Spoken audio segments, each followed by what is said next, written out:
¿Qué tal? ¿Cómo está? Le damos la bienvenida a El Explicador de Enrique Ganem y María de Los Ángeles Aranda. En muchas ocasiones a lo largo de todos estos años hemos dicho que la ciencia le otorga tres cosas especialmente valiosas a la sociedad humana. La primera de ellas, y aunque no lo parezca la menos valiosa de todas, es la tecnología, que por sí misma es fabulosa. Nos permite construir desde tornillos y botones hasta naves espaciales. La ciencia también nos da una idea de cómo crear una mejor sociedad. La ciencia nos pone un buen ejemplo de cómo funciona de manera avanzada el concepto de democracia. La democracia es un ejercicio que incluye, entre otras cosas, la objetividad, la independencia de opinión y la capacidad para darle fuerza a esa opinión. El ejemplo de cómo piensan los científicos es a la larga menos tangible pero más valioso que el ejemplo de la tecnología. La tecnología por sí misma puede ser terriblemente buena o terriblemente destructiva. La misma tecnología depende de quién la tenga. La ciencia nos otorga también, con el ejemplo de su funcionamiento y con el ejercicio de observar todo con ojos objetivos, de juzgarlo todo con perspectiva objetiva, la ciencia nos da una de las claves fundamentales para desarrollar una vida social más saludable. Y la ciencia también nos ofrece nuevas perspectivas sobre lo que somos y sobre lo que podemos ser.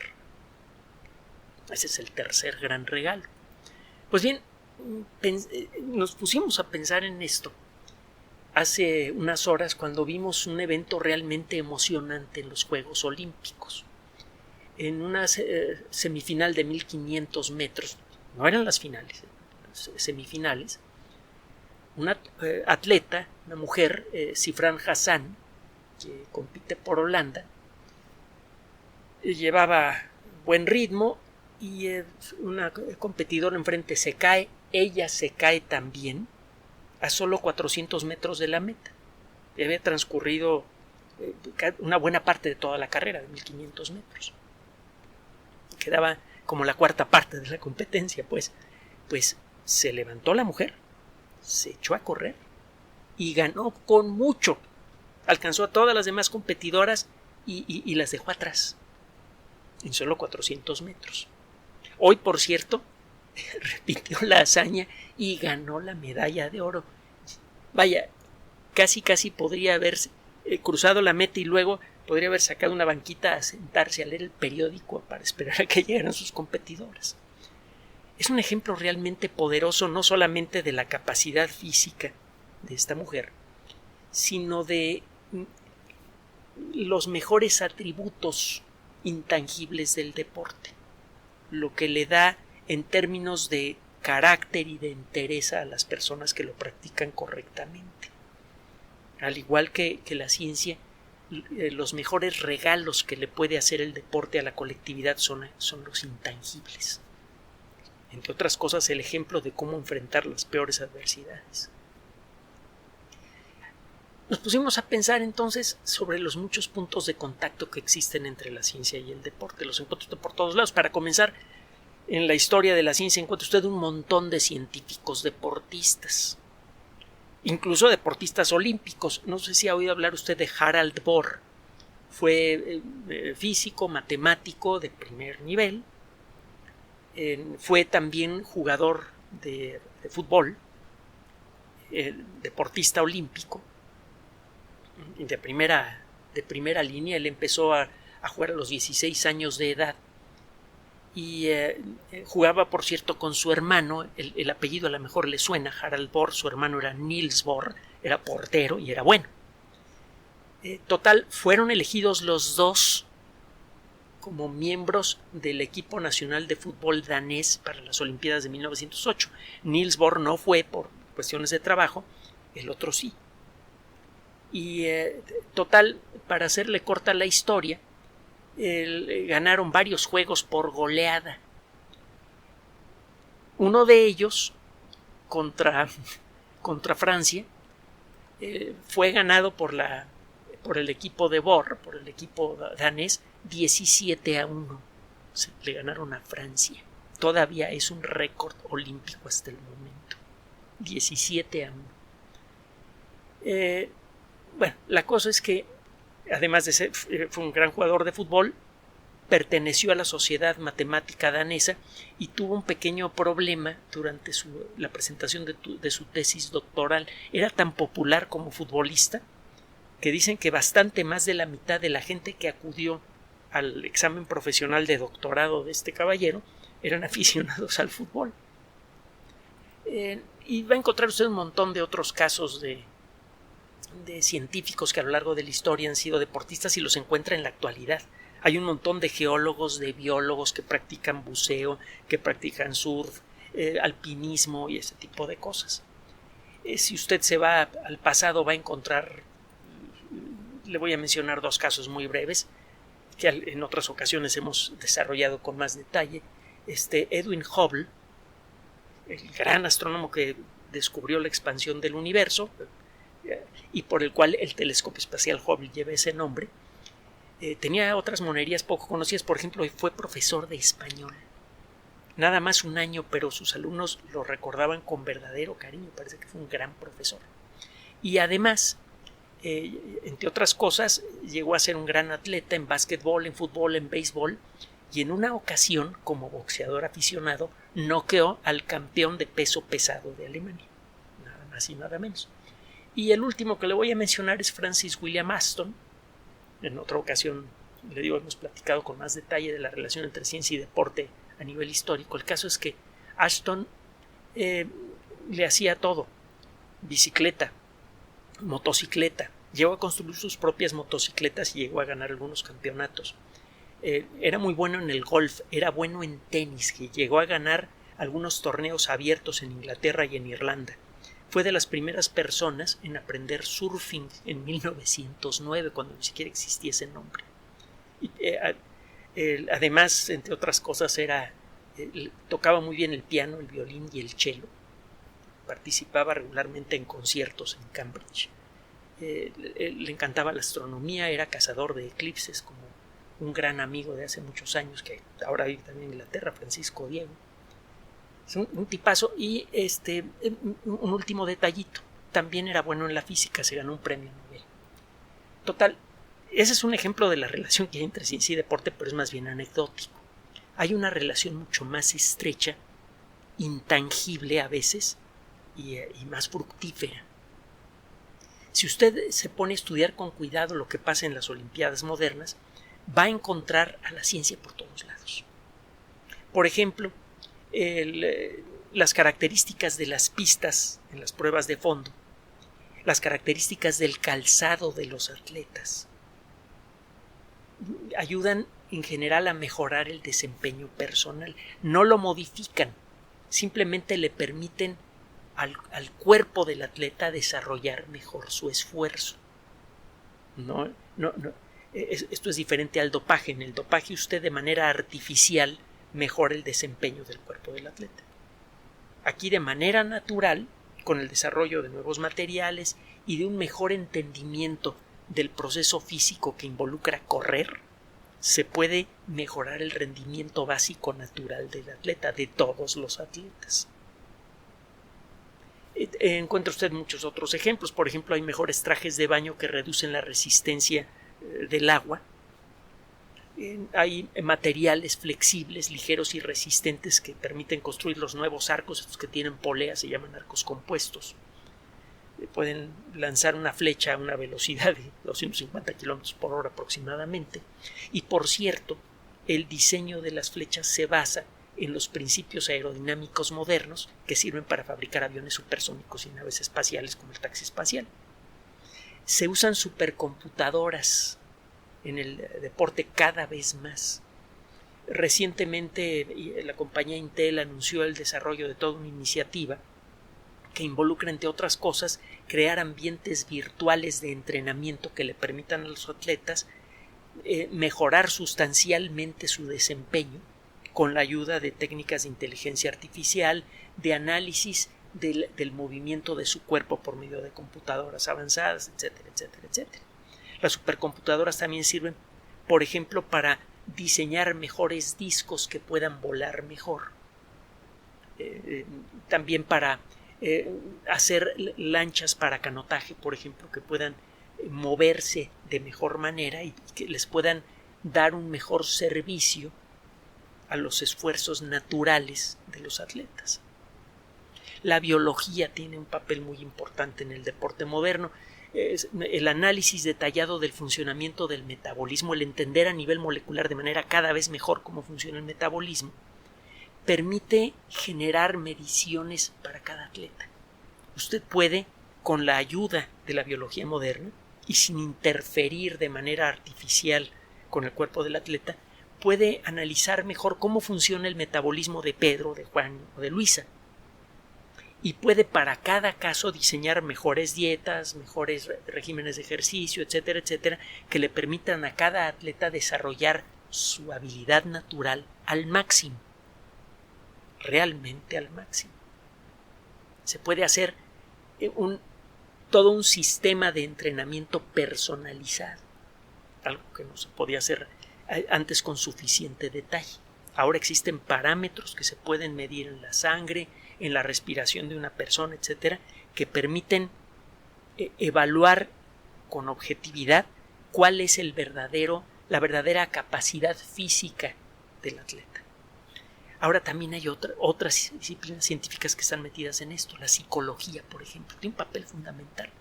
El desarrollo de una actitud mental correcta le permite a un atleta no solamente no ser destruido por sus fracasos, sino que puede aprender a crecerse como consecuencia de ellos, como en el caso que le mencioné hace un momento. También la psicología le ayuda al atleta a no ser destruido por sus triunfos, que muchas veces pueden ser, a lo largo de la carrera de una persona, más peligrosos que un fracaso. Ahora, se ha dicho por allí que todo esto es una forma de intervención que está matando al espíritu del olimpismo. Solo los atletas que tienen acceso a estos presupuestos pueden ganar, en forma directa o indirecta. Aquellos que pueden recibir un entrenamiento más especializado, pues ganan. No tiene por qué ser así. Lo cierto es que el espíritu del olimpismo, al igual que el espíritu de la ciencia, puede tener perspectivas muy bonitas, muy idealistas, pero también puede ser distorsionado por distintos intereses. Los Juegos Olímpicos frecuentemente son, véalo de la década de los 60 para acá, por mencionar nada más algunos ejemplos, como la lucha entre las perspectivas de distintos superpoderes han creado verdaderos esperpentos. Por ejemplo, el fantasma del dopaje de equipos completos de competidores para tratar de ganar medallas que sirven para demostrar que mi sistema político es mejor que el tuyo. Eso sí pasa desde luego en el olimpismo, y en la ciencia existen también muchas distorsiones, pero no tienen por qué ser así las cosas. Cuando se aplica la ciencia de la manera apropiada, lo que se puede conseguir es darle un mayor brillo a los Juegos Olímpicos y puede prolongar el espíritu y la vida misma de los Juegos. Va a llegar un momento, si seguimos por el camino que iba el olimpismo hasta hace algunos años, en que va a haber récords que no se van a poder superar. Y eso va a romper poco a poco con el espíritu con el que se hacen las cosas. Hace ir más rápido, más alto, más fuerte. Va a llegar un momento en el que esto podría ser imposible. La realidad es que, por un lado, la intervención de la ciencia en el mundo olímpico sirve para entender mejor el funcionamiento del cuerpo humano, para desarrollar mejores materiales, y eso luego se derrama a toda la sociedad. Se pueden mejorar mucho los servicios de salud entendiendo mejor la naturaleza del metabolismo humano, por ejemplo, y es una investigación activa que se hace en el mundo de las Olimpiadas. También se pueden desarrollar mejores técnicas educativas para reforzar el carácter y la capacidad de trabajar en equipo de las niñas y niños que van a la escuela en estas fechas. Podemos ayudar a crear gente con mejor salud mental, pues. Y muchas de las claves las podemos obtener de aquellos casos de personas que están sometidas a un esfuerzo psicológico especial, como son los atletas. Entonces, todos esos son beneficios generados por el deporte olímpico que se pueden y se han ido derramando poco a poco hacia la sociedad. No más estoy hablando de algo a futuro, es algo que pasa. La ciencia, entonces, cuando se aplica de esta manera y con este espíritu, con el espíritu de dar servicio a todos los deportistas y de ahí a toda la sociedad, permite reformular los límites del desempeño físico y mental del ser humano. Y esto mantiene vivo el espíritu olímpico. Gracias a un nuevo entendimiento de cuáles son los verdaderos alcances de nuestro cuerpo, podemos empezar a buscar maneras de mejorarlo de manera natural, sin tener que recurrir a esperpentos como el dopaje. Y eso es lo que mantiene viva la frase de Sitius Altius Fortius. Puede uno aspirar a seguir, a que se sigan viendo caer los récords como consecuencia de la hazaña de atletas espectaculares, como esta dama, como la dama que ganó el salto de longitud. Ni le cuento, mejor búsquelo en internet, es realmente espectacular, una latinoamericana. Todo eso lo podemos seguir viendo y podemos seguir viviendo esa emoción gracias a que la ciencia está participando en los eventos deportivos. La ciencia y el deporte olímpico se parecen mucho en sus principios básicos, en sus principios más puros. En su mejor expresión, en ambos casos se trata de encontrar, reconocer y, cuando es posible, de rebasar los límites de la condición humana en forma colectiva, honesta y sin segundas intenciones. Piense en esta última frase. Ese es el objetivo, los ideales básicos de la ciencia y del deporte. Ahora, si usted se pone a pensar en los ideales originales del olimpismo moderno, va a encontrar que eran mucho más cortos. El barón Pierre de Coubertin era, a final de cuentas, un aristócrata con ideales algo conservadores y, por ejemplo, era absolutamente enemigo de la participación de las mujeres en las Olimpiadas. Y había otros rasgos en su comportamiento que en aquella época eran naturales a sus circunstancias, que en la actualidad veríamos con malos ojos. Los principios sobre los que Coubertin estableció las Olimpiadas, afortunadamente, han ido evolucionando para conservarse. Suena algo paradójico, pero hemos ido reconociendo como colectividad el papel fundamental de la mujer en todas las actividades de la sociedad humana. Y se busca, y todavía seguimos buscando, un equilibrio razonable, honesto, decente entre las dos partes que integran a la sociedad. Las dos partes, las partes, vamos a ser un poco más plurales, de las partes que integran a la sociedad humana. Ahora estamos empezando a buscar la manera de otorgarle igualdad de circunstancias, de posibilidades de reconocimiento, de posibilidades de apoyo a cualquier persona. Estamos tratando de no distinguir ni por sexo, ni por nacionalidad, ni por creencias religiosas. Y es más o menos con esa idea con la que arrancó el olimpismo moderno. Y ha tenido que ir evolucionando para acercarse a esa idea. Ahora el ideal quizá está más vivo que antes como ideal. El de reunir a jóvenes capaces de todo el mundo para que busquen juntos los límites de la capacidad física y mental del cuerpo humano, para luego buscar la manera de rebasar esos límites en un ambiente honesto y libre de las peores características humanas, como la ambición personal desmedida, la mentira, el engaño, etcétera, etcétera.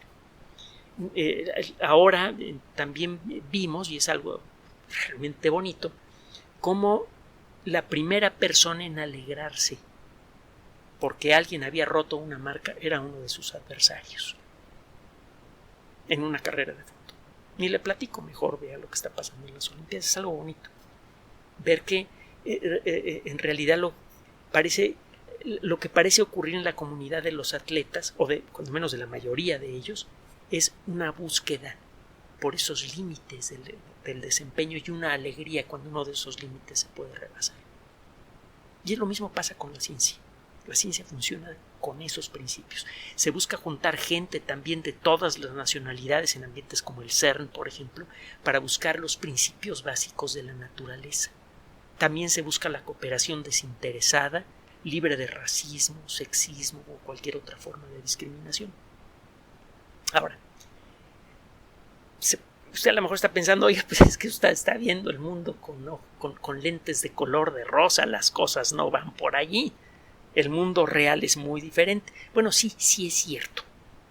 Esto también depende de la ética de la persona que los juzga, porque hay gente que sí ve al mundo con esos ojos. Hay una realidad básica. Todos admiramos, cuando existen, la pureza de los ideales de una persona o una institución, por muy prácticos que seamos. Es por eso que el Don Quijote es una de las obras literarias más queridas en todo el mundo, una de las más traducidas a todos los idiomas. Apreciamos la pureza de espíritu, aunque sepamos que no la tenemos nosotros.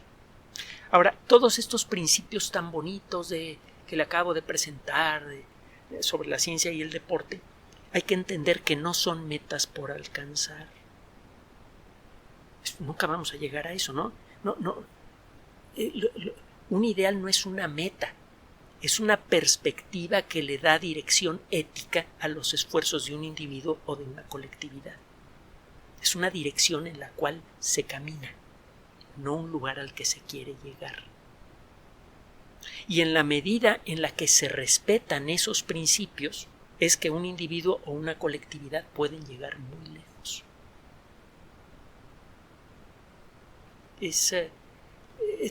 Esto es algo especialmente valioso.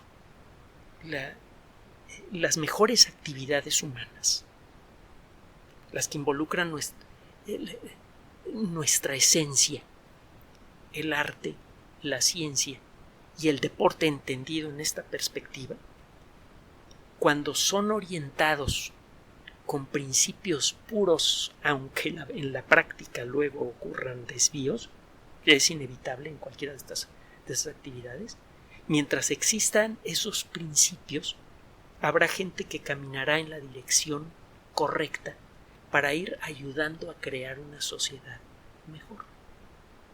Gracias por su atención. Además de nuestro sitio electrónico www.alexplicador.net, por sugerencia suya tenemos abierto un espacio en Patreon, El Explicador Enrique Ganem, y en PayPal, elexplicadorpatrocinio@gmail.com, por los que gracias a su apoyo sostenemos este espacio. Puede usted descargar gratuitamente estos audios en formato MP3 en Spotify y en iTunes como El Explicador sitio oficial y en SoundCloud como El Explicador, y con formato de video en YouTube en El Explicador sitio oficial. Recuerde nuestras redes sociales de siempre, Twitter Enrique-Ganem y en Facebook Enrique Ganem sitio oficial, El Explicador y los grupos que usted ya conoce. Finalmente, El Explicador siempre somos María de Los Ángeles Aranda y Enrique Ganem. Gracias.